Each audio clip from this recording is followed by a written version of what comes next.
দ্বাদশ জাতীয় সংসদ নির্বাচন, সেই নির্বাচনে যে প্রতীক আমাদের স্বাধীনতা এনে দিয়েছে, যে প্রতীক আমাদের বারবার সংগ্রাম করে আমাদের বহুকর্মী নেতা রক্ত দিয়েছে, স্বাধীনতা যুদ্ধে অংশগ্রহণ করতে হয়েছে, অন্যায়ের বিরুদ্ধে প্রতিরোধ আমরা গড়ে তুলেছি।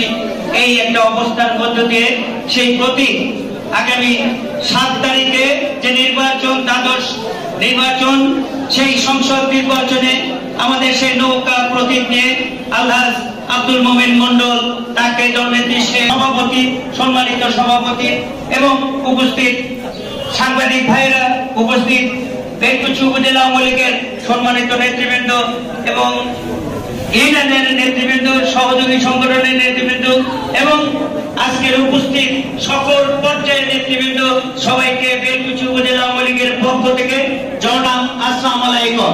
আজকে আমাদেরকে ভাবতে হবে, আজকে ষড়যন্ত্র যারা ষড়যন্ত্রকে, আজকে সেই মোমিন মন্ডল উনি সেই নৌকা প্রতীক দিয়ে এসেছে, আমরা অভিনন্দন জানাই। পরিবেশ উনি বজায় রেখেছে, সেজন্য সাধারণ মানুষের কাছে আমরা আহ্বান জানাই এবং আমরা আগামীতে 7ই জানুয়ারির ভোটে আমরা আগামী দ্বাদশ সংসদ নির্বাচনে আমরা তাকে বিজয়ী করে জননেত্রী শেখ হাসিনার উন্নয়নকে রক্ষা করার জন্য এবং তাকে উপহার দেওয়ার জন্য সেই প্রত্যাশা আপনাদের কাছে করেই সকলকে ধন্যবাদ জানিয়ে আমার কথা শেষ করছি।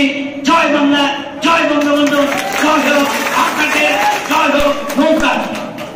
নিয়ে আসবেন বেলকুচি চোহালি মামাটি মানুষের নেতা জননেত্রী শেখ হাসিনার একমাত্র বিশ্বস্ত ব্যাংকার, ইতিমধ্যে যিনি জননেত্রী শেখ হাসিনার আশীর্বাদ পুষ্ট হয়ে জননেত্রী শেখ হাসিনার আমাদের সকল প্রার্থীকে আমরা আজকে প্রতীক পেয়েছি। সেই প্রতীক পাওয়ার পর আজকে আমরা এখানে আলোচনা এবং পৌরসভার ভিতরে আমরা প্রচারণার একটি অংশ রেখেছি। আজকে থেকে আজকের এই মিটিং এর সকল রাজনৈতিক নেতৃবৃন্দকে সালাম জানাচ্ছি। আসসালামু আলাইকুম।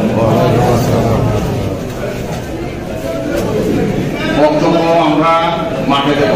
আজকে আমরা এখানে একত্রিত হয়েছি, এখানে একত্রিত হয়ে আমরা প্রচারণার কাজটা এখান থেকে শুরু করব। পার্টি অফিস থেকে আমরা এখান থেকে প্রচারণার কাজ শুরু করব।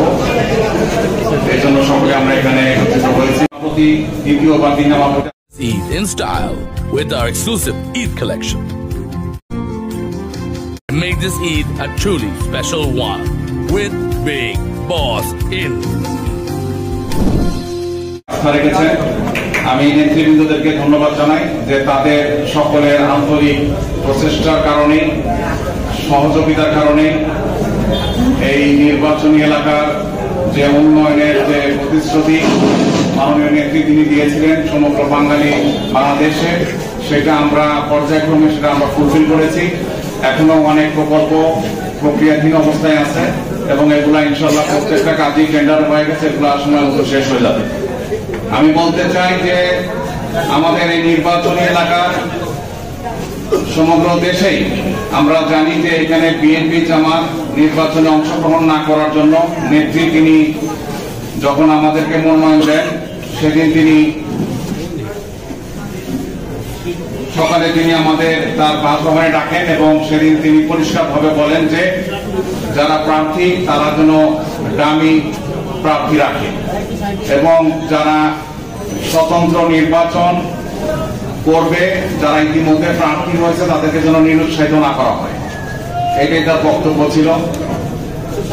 আমি আমার নির্বাচনী এলাকার নৌকার পক্ষ থেকে সকল প্রার্থীকে অভিনন্দন জানাই আগামী 7ই জানুয়ারির নির্বাচনে এবং আমি বলবো যে এখানে যারা প্রার্থী যারা হয়েছে, আমার বিশ্বাস যে এর ভিতরে একটা মেজর প্রার্থী 7 তারিখের যে দৌড় তার আগে অনেকে পড়ে যাবে। একমাত্র নৌকায় তার গন্তব্যে পৌঁছাইতে পারবে। এমন কোন প্রার্থী নাই যে তারা 7 তারিখ পর্যন্ত দম রাখতে পারবে। খেলা শুরু হয়ে গেছে।